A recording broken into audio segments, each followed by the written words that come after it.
Kaalaman dahil una-una sa dugyot ng project na ito. Sa dami ng mga workers na hindi nag-uniforme. Sa dami ng mga workers na walang safety shoes. Walang hardad yung karamihan. Nababasa ko kami sa group chat. Quantum lang ang wala. Walang nailaban na straight. Sabi nga sa akin, ano nangyayari sa iyo, Master? Hindi ako makaiko.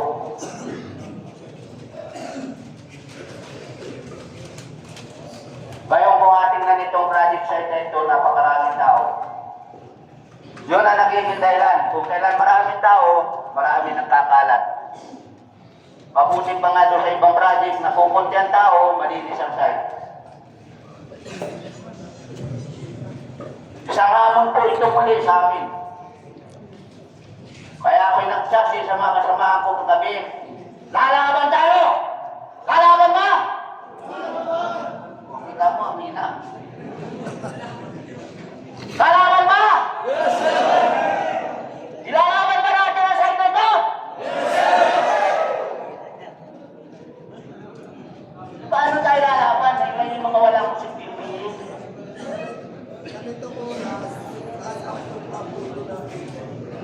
Ganitong oras sasampu ka rin buto kasi kainin pa lang po. Ganitong oras ha? Sa palinisan ng project, ang buto natin sa 10 pa. Bilisan nyo. Papasok pa lang yan.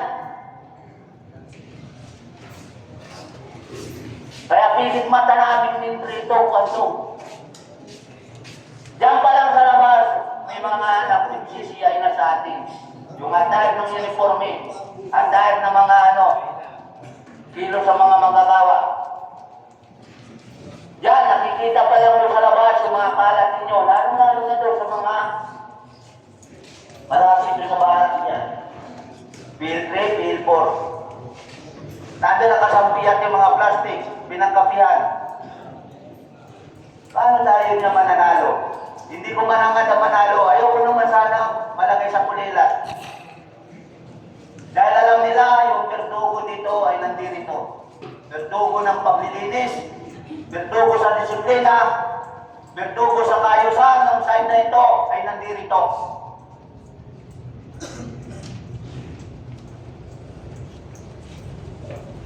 Kaya nga sinabihan Larry, ano nang nangyayari sa iyo dyan? Safety Ronel, ano nangyayari sa iyo dyan? Bimbil, ano nangyayari sa inyo dyan? At ang higit sa lahat yung sa lingkod nyo. Master, Jesus Lugato, nasaan na? Ang pinagyayabang mong site na maganda yung lugar nyo. Kayo ang gumawa niyan, kayo ang nagtungis niyan. Nasaan na yung higpit ninyo sa uniforme dyan? Nasaan na yung higpit sa paggamit ng PPE? Doon sa taas, nakikita, lalong-lalo na sa structural, nakikita doon mawala body harness. Turo. Yung tao mo doon sa taas, kahapon, nag-i-evaluate ka, siwiniwisilang ko, ayaw kumuha ng body harness. Wala yung kayo. Doon pa lang, nanatalo na tayo. Siguro kaya lang tayo naka-score dahil doon sa TradeCon O palakpakan ninyo yung TradeCon. Ayan. Kung hindi po malakpak, yun yung mga galit sa TradeCon. Kaya nasabi ko sa inyo nasa atin ang ikababagsak ng site na ito. Nasa atin din ang papanalo. Nasa atin din ang ikabubuti at ikakayos ng project na ito.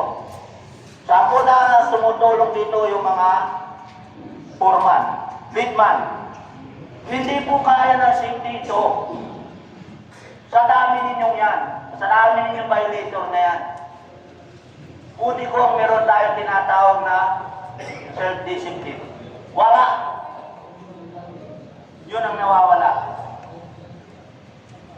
Sana nagkakaintindihan tayo sana mga kapatid. Dito sa sinabi ko ito, sana naman may isip ninyo ninyo. Tama ba yung sinasabi ni Safety Chief? Sa palagay ko'y tama. Dapat naiisip lagi ninyo sa tuwing umaga na tayo nagsisimula sa gawain. Kung ba tama ba? May safety shoes na ba ako? Naka-uniforme na ba ako?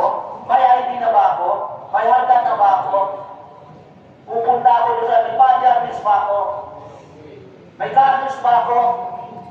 Magkaya na isang araw, nagtambay na ako dito ng sakit sa City Office upang gawin yung mga ID. Dalawang pasyente ang dumating. Kesa nadali ng grinder. Sino may kasalanan? Yung grinder pa raw. Umaalog-alog sa yung grinder eh. Kaya kami nasugatan eh. Tanga. Gagamitin mo, umaalog-alog. Talagang aalogin din ang katawan ninyo niyan. Kaya sana naman mga kasama, hindi nagmamadali ang project site na ito